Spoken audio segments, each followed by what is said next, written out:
A esta hora, la Iglesia Metodista Independiente se reúne para presentar su programa En Espíritu y Verdad. Dios es Espíritu, y los que le adoran en espíritu y verdad es necesario que le adoren. Bienvenidos al programa de hoy. Cuando venga el Señor y te pregunte por tu talento, ¿qué dirás al Señor del talento que Cristo te dio? Desentiérralo, desentiérralo, desentierra, hermano, tu talento. Desentiérralo, desentiérralo, el talento que Cristo te dio. Ejercítalo, ejercítalo, ejercita, hermano, tu talento. Ejercítalo, ejercítalo, el talento que Cristo te dio. Multiplícalo, multiplícalo, multiplica, hermano, tu talento. Multiplícalo, multiplícalo, el talento que Cristo te dio.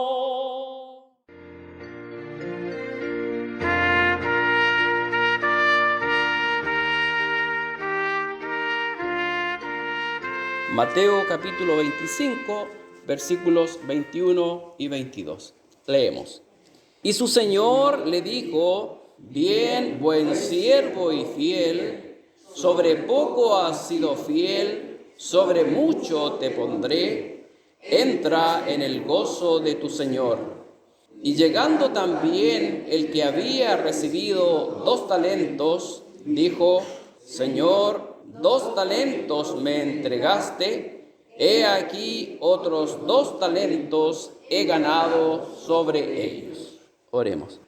Oh buen Padre Celestial, que habitas por medio de tu Santo Espíritu en nuestra vida, prepara nuestro corazón, alma y mente para recibir tu palabra de tal manera de no solamente ser oidor, sino hacedor de ella para gloria de tu nombre y nuestra edificación. Por Jesucristo lo imploramos. Amén. Amén. En un pueblo llamado Cremona, en Italia, durante el siglo XVI, un joven llamado Antonio se sentía frecuentemente triste porque viviendo en un lugar famoso, y realmente era un lugar en esa época, en el siglo XVI, bastante famoso por su música, él no podía ni tocar un instrumento, ni tampoco podía cantar. Su voz no era para nada especial, por lo que intentó en primera instancia ser invitado al coro, pero fue rechazado.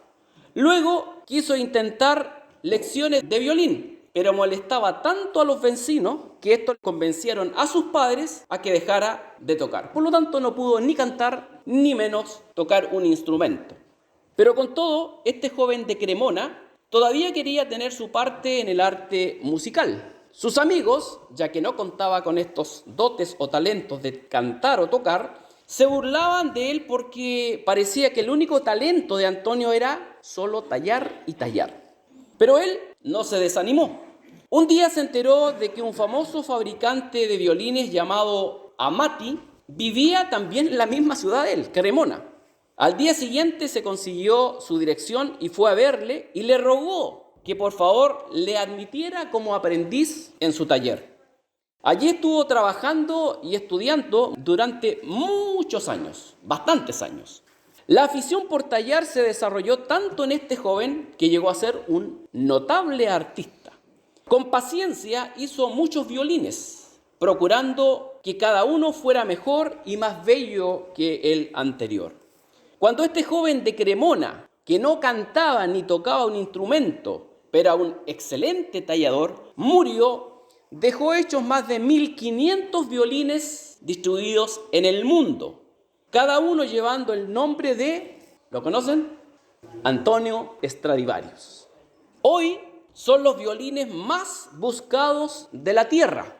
Su gran calidad, inalterable en el paso de los siglos, permanece. Los violines de Antonio se venden hoy por cantidades que usted ni se imagina su valor. Antonio, este joven, no podía ni cantar ni tocar un instrumento en la ciudad más famosa del siglo XVI de la música, pero hizo lo que podía hacer, tallar. Y ahora, después de muchos años, sus violines siguen produciendo música bellísima. Nosotros, los cristianos, estamos a veces preocupados porque tal vez no podemos cantar o tocar un instrumento o predicar o enseñar. Sin embargo, como estudiaremos a través de esta parábola, lo más importante no es cuáles ni cuántos son nuestros talentos. No es importante ni cuáles ni cuántos son nuestros talentos, sino lo que hacemos con ellos. Porque Dios ve nuestra fidelidad, no cantidad. Un canto de alabanza a Dios y de servicio al hombre que esté en el corazón de un creyente dedicado encontrará, sin duda, de alguna manera, la apropiada expresión. Vamos a considerar dentro de esta parábola de los talentos que abarca los versículos 14 al 30 del capítulo 25, 5 ideas principales. En primer lugar, el significado de la palabra talento. En segundo lugar, los siervos que recibieron los talentos. En tercer lugar, la aprobación y desaprobación del Señor a su regreso. En cuarto lugar, el siervo echado en las tinieblas de afuera. Y por último, en quinto lugar, el talento que le fue quitado al siervo inútil. Consideremos en primer lugar el significado de la palabra talento. Tiene dos acepciones, como dinero y como facultad. Y usted se va a asombrar del valor adquisitivo que tenía en aquel entonces. Talento, como dinero, era una moneda acuñada o el lingote, cuyo valor superaba a la mina, el siclo, el beca y el gera, que eran otras medidas. Los talentos en aquel entonces podían ser de oro o de plata. Un talento de plata acuñado o en lingote oscilaba entre 1.080 y 1.625 dólares. Puedes sacar la cuenta. Un talento de oro tenía un valor adquisitivo muy superior en aquel entonces a los 10.000 dólares. ¿Qué quiere decir esto?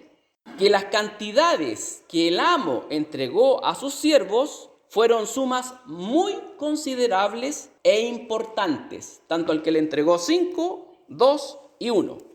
Es interesante notar que cada uno de estas personas recibió lo suficiente para establecer un negocio que valía la pena, especialmente en aquel tiempo. Este es el significado de la palabra talento como dinero, pero también tiene otro significado, otra acepción que es como facultad. Esto tiene o dice referencia a la capacidad mental, habilidad o destreza que posea una persona.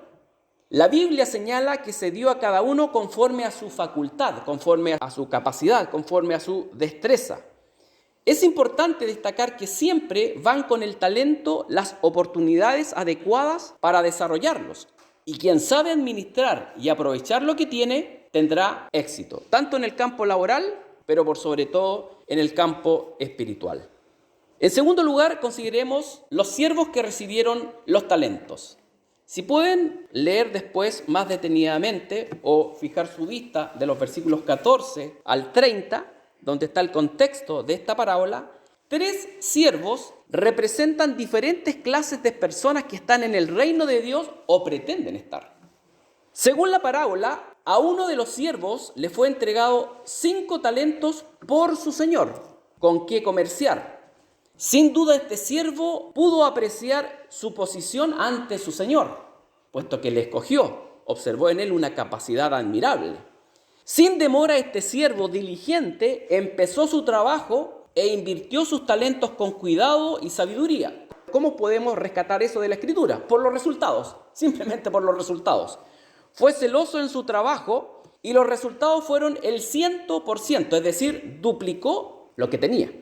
Se puede notar que este siervo estaba capacitado para ejercitar una obra excelente. No todos los hijos de Dios a nivel del mundo están capacitados para desarrollar una obra excelente. Pero Dios, si los llama, deben saber aprovechar los talentos y capacidades que le ha dado y el privilegio de servirle. Se gozó este siervo en su trabajo y en los grandes privilegios que le fueron concedidos. Si comparamos la analogía de la parábola de los talentos con la parábola de las 10 minas, que no es lo mismo, Probablemente, si hubiese tenido más tiempo este siervo, hubiese hecho exactamente como el que ganó 10 minas, porque estaba esa disposición. Podemos notar que trabajó incesantemente, responsablemente y sabiamente. El otro siervo, que recibió 2 talentos, representa a muchas personas. Se podría decir que posiblemente representa a la generalidad o un porcentaje elevado de cristianos. Este siervo recibió 2 talentos. Esto indica que no estaba tan capacitado como el que recibió 5 talentos. Pues cada uno recibió de parte de su señor conforme a su facultad, capacidad, destreza y habilidad. A pesar de la diferencia, con el de 5 talentos puso manos a la obra para aumentar sus 2 talentos y fue fiel a su cometido, tan fiel como su compañero en la obra para el bienestar de su amo.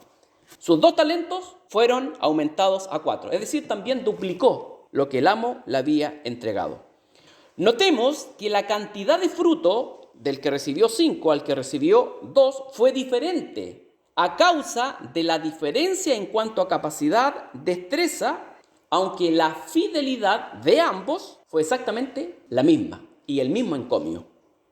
Esto debe prevenirnos a cada uno contra la tentación de comparar nuestros logros, porque no son nuestros, son del Señor, con el de otro hermano o de otros hermanos o de otros consiervos. Podemos tener más fruto que otro hermano debido a que tenemos más talento u oportunidades. Pero si tenemos menos fidelidad, podemos tener menos premio de parte de Dios.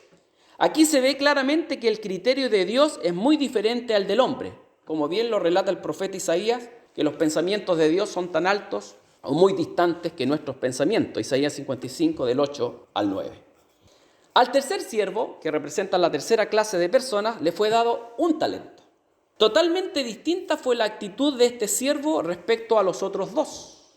En las iglesias locales hay muchas personas propensas, es decir, inclinadas, a no hacer nada por causa de su actitud hacia el Señor.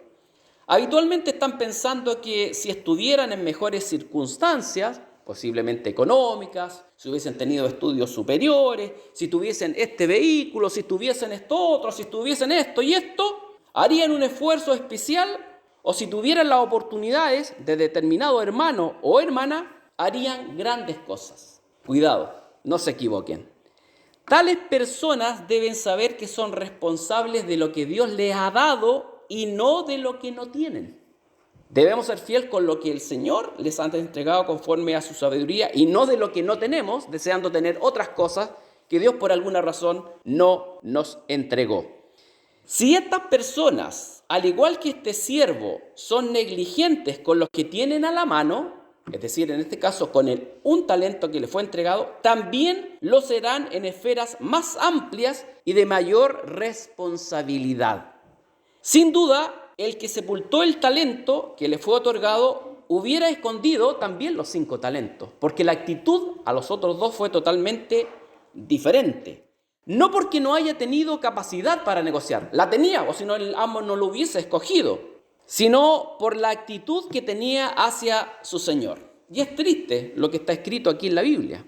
Comillas, dice textual y literalmente el pasaje.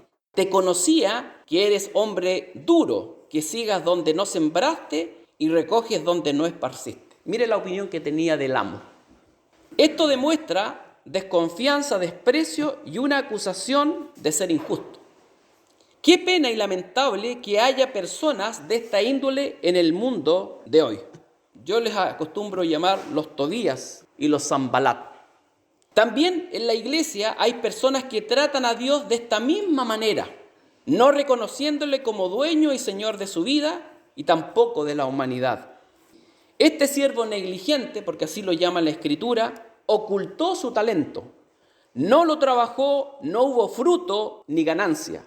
Fue negligente, flojo, perezoso, temeroso y permaneció ocioso todo el tiempo que se ausentó su Señor. Posiblemente pensando, no habrán consecuencias.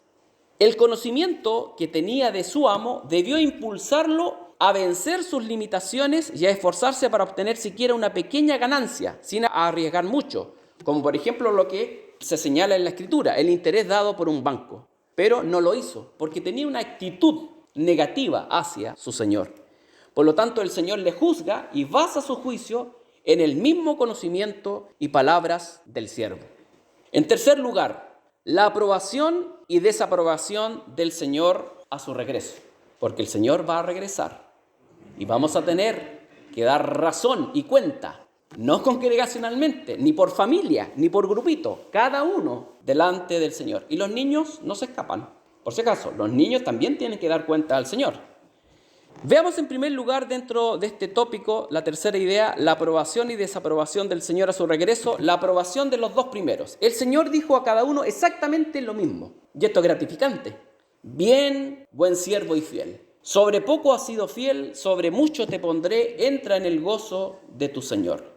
Fue fiel en lo poco, estaba capacitado para ser fiel en lo mucho. Por eso le dice, además de encomiarlo, en lo mucho te pondré. Por haber desarrollado su capacidad, su habilidad, se les concedió un radio de acción mucho mayor que el que tenían al principio. De la misma manera fue con los que recibieron una mina, en la parábola de las 10 minas, que son parábolas distintas, pero análogas. Dios juzga la fidelidad por lo que uno hace con lo mucho que le ha entregado o con lo poco que se le ha entregado. Y si no es fiel con lo poco que tiene, no lo será con cosas de mayor valor. No sé si usted se ha preguntado, cuando esté en el cielo, ¿estará tocando el arpa? ¿Qué estará haciendo? ¿Brillará igual que sus hermanos? ¿Se ha puesto a pensar en ello? Yo sí me he puesto a pensar. No crea usted que va a estar tocando el arpa. El Señor y Dios, en su omnipotencia, en su poder, tiene mucho trabajo. Los ángeles están activos todo el tiempo. Y ningún siervo o hijo suyo, transformado y regenerado, con cuerpos obviamente incorruptibles, va a estar pasivo. Y no todos brillarán de igual forma. ¿Y dónde se notará la diferencia? Aquellos que fueron fieles con lo que el Señor nos encomendó. ¿Y qué nos ha encomendado el Señor? Administrar bien nuestro dinero, administrar bien nuestro tiempo, administrar bien nuestra conciencia, nuestros talentos. ¿Cuántos de ustedes, esto siempre lo pregunto, han leído la Biblia completa al menos una vez? Al menos 5 veces, al menos 6 veces. ¿Usted cree que en nuestra vida cristiana será acepto haber leído la Biblia, que es la revelación de Dios para nuestra vida, a lo mejor 6, 5 veces? Siempre yo le digo a los estudiantes, la razón es 1 es a 1. La edad que tiene, si usted tiene 73 años, debe leer 73 veces la Biblia. Esa es la razón. 1 es a 1. Es un desafío. Ahora, cuando llega allá al cielo, soy bien práctico. Esté arriba, imagínese que se encuentra con Abdías, porque lo más probable es que se encuentre con Abdías. Y Abdías le pregunta, hermano Joel, ¿y cuántas veces leíste mi libro? No, ni siquiera lo sabía ubicar en la Biblia. Posiblemente le diga. Necesitamos empaparnos del conocimiento de Dios. Y sobre todo ahora, porque los tiempos son extremadamente peligrosos. Extremadamente peligroso, hermano, y nosotros lo estamos vivenciando. Por lo tanto, cuando Dios entrega un talento, hay que ser responsable a cabalidad. La vida de uno es como el talento, tiene 2 caras, dotes y en el otro lado de la moneda, responsabilidad. Y sin duda, en la medida que una persona está dotada, tantas son las responsabilidades. Y otra cosa que he aprendido en vida, Dios siempre llamará a hermanos, a hijos suyos y a hijas suyas ocupados, no personas desocupadas, porque están aptos y preparados para el trabajo. No va a llamar a ociosos. Si usted no está capacitado, una persona que lo está contratando, ¿cree que usted lo contrataría si ve que es irresponsable, impuntual? No lo va a hacer. Pues. ¿Usted cree que Dios también? No, Dios llama a trabajar lo ocupado. Y esto es lo que está pasando hoy en día en la iglesia. Un grupo, pero muy pequeño, está asumiendo muchas responsabilidades. ¿Y saben por qué?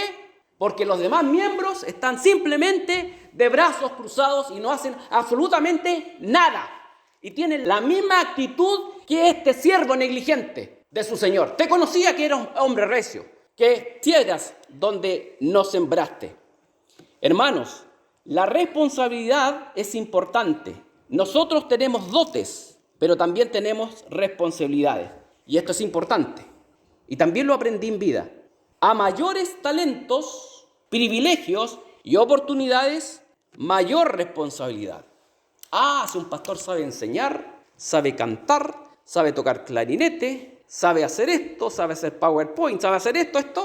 A mayores privilegios, mayor responsabilidad tendrá delante del Señor. A diferencia que aquellos que han recibido pocos talentos. Pero ¿saben lo que Dios ve? Dios no ve la cantidad, ni la destreza, ni la habilidad. Ve la fidelidad de lo que usted hace con lo poco o con lo mucho que le ha entregado. La persona que usa bien su facultad, habilidad, es aquella que tiene una fe que obra eficazmente, con la palabra de Dios como su guía, con un Dios todopoderoso en quien creer, un Cristo, Señor y Salvador que sobrepuja a cualquier valor en que confiar y una tarea por la cual vale la pena sacrificarse en la obra de su Señor. En varias parábolas descritas en Mateo, Marcos, Lucas y Juan, el Señor había enseñado que no merecemos premios, y es la verdad. Ninguno merece ningún premio. Y que las recompensas se deben a su gracia. Y esa es una verdad bíblica. Todo es de gracia. Pero aquí en esta parábola en particular, Dios quiere que sepamos que nuestro trabajo no es en vano. Aunque no debemos trabajar con un interés mercenario. ¿Y cuáles fueron los premios para la fidelidad?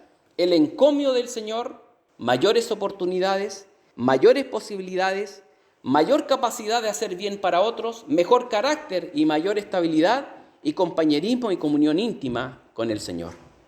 Pero también lamentablemente tenemos el polo opuesto, la desaprobación del tercer siervo. ¿Cuáles fueron las palabras duras del amo?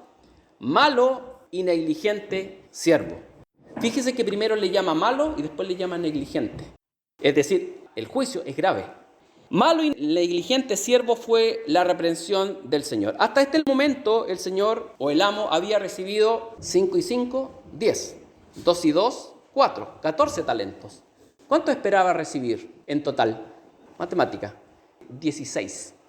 Por alguna razón escogió a estos siervos y a estas 3 clases de personas. Pero aquí vemos que no recibió los 16. Y debemos ver que para el Señor de la obra, un talento, uno solo, tiene mucho valor. Y es posible que en el reino de Dios, es decir, en el pueblo cristiano donde hay salvos, los siervos de un talento, los de uno, hagan mucho más los que tienen abundantes talentos, porque hay multitudes con un talento.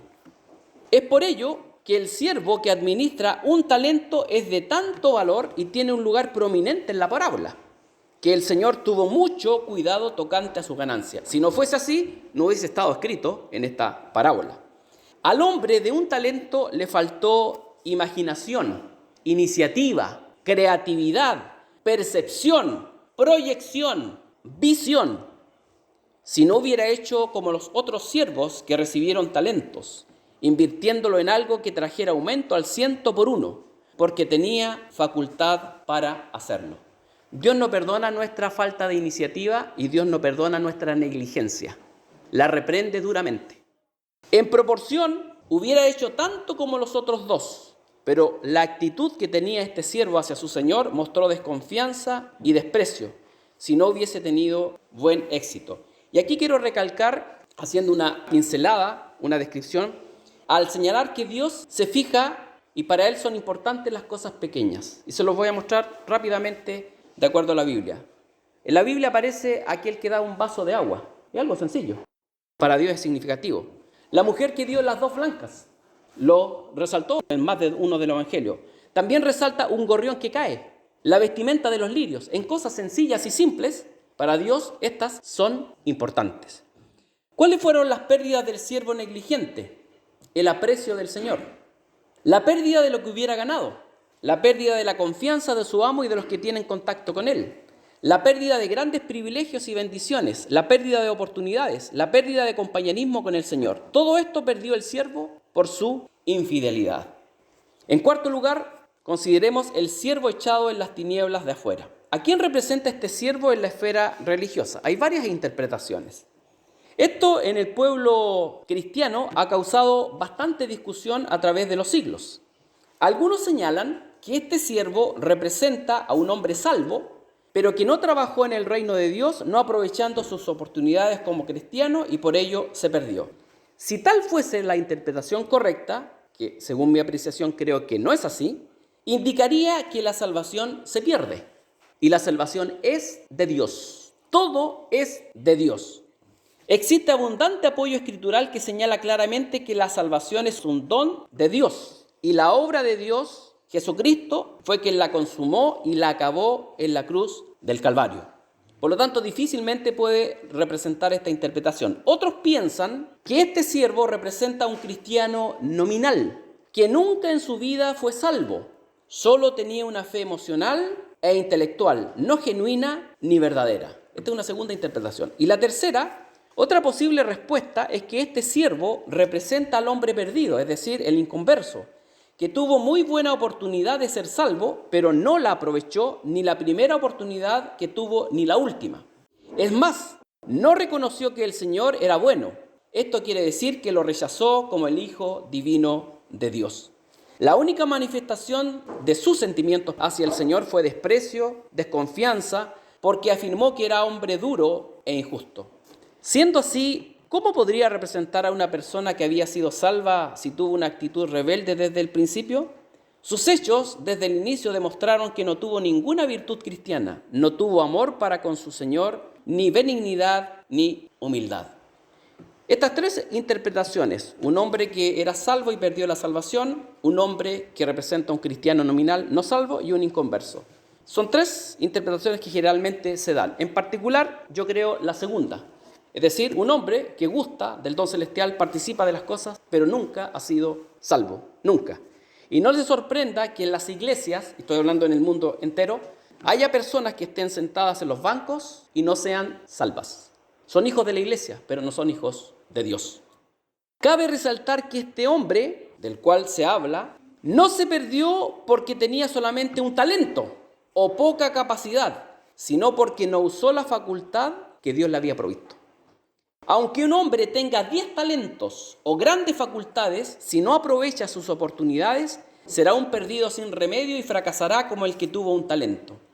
Una lección especial que podemos aprender aquí es que cada persona debe aprender lo siguiente, que las facultades que se poseen deben usarse, siendo mayordomos fieles en esta vida, porque si no se usan, se atrofian y pasan a ser inútiles.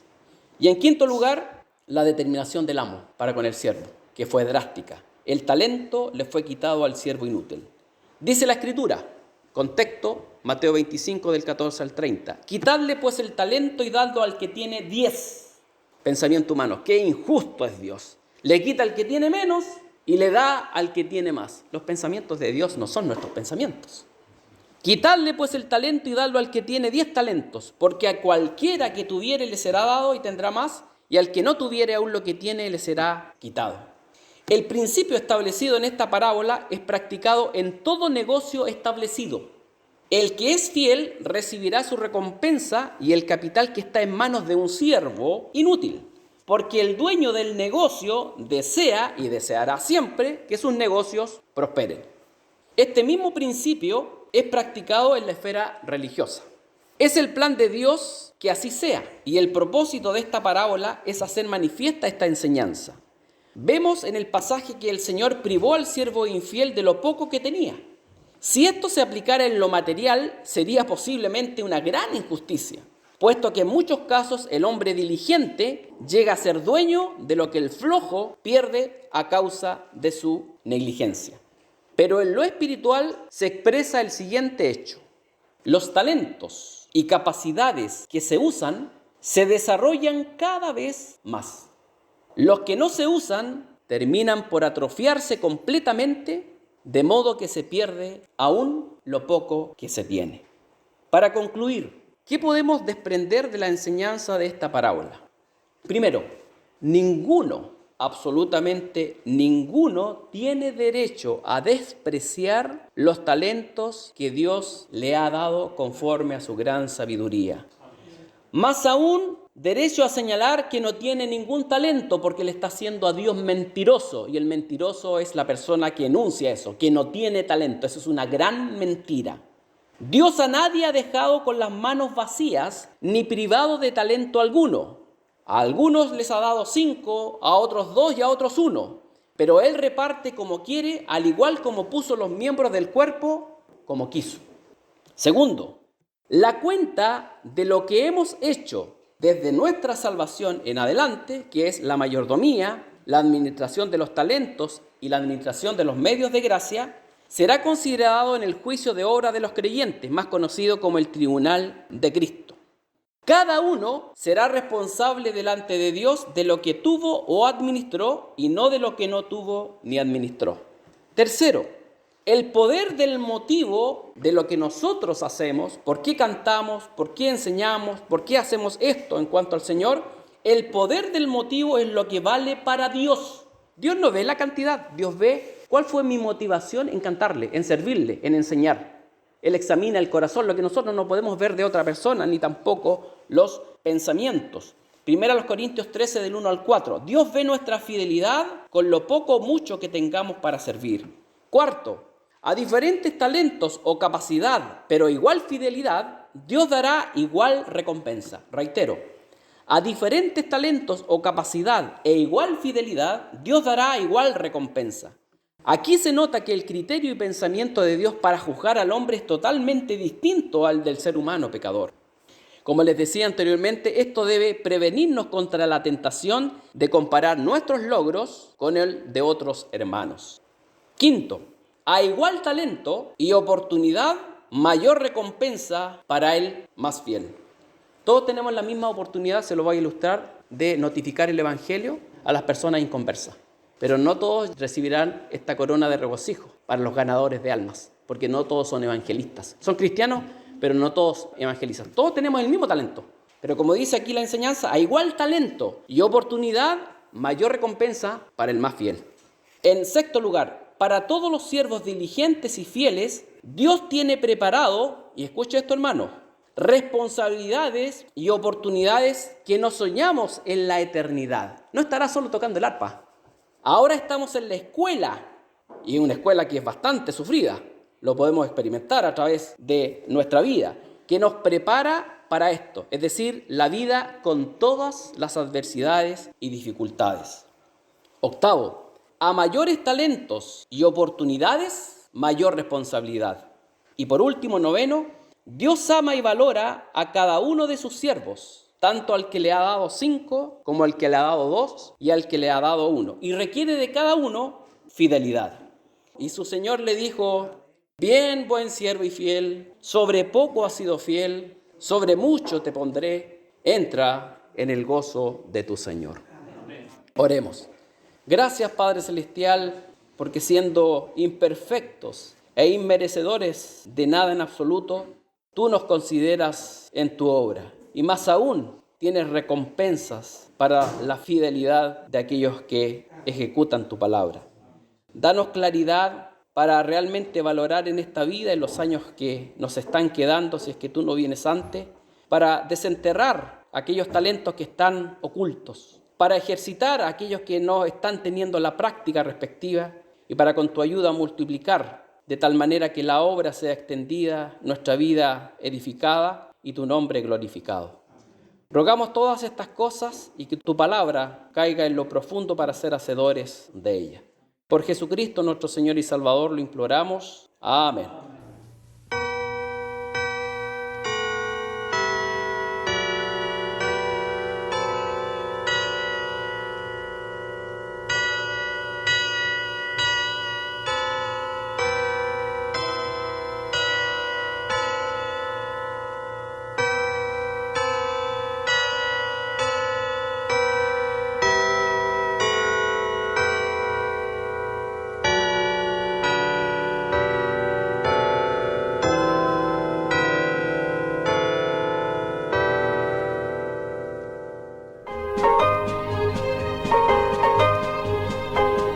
Hasta aquí, la Iglesia Metodista Independiente ha presentado En Espíritu y Verdad.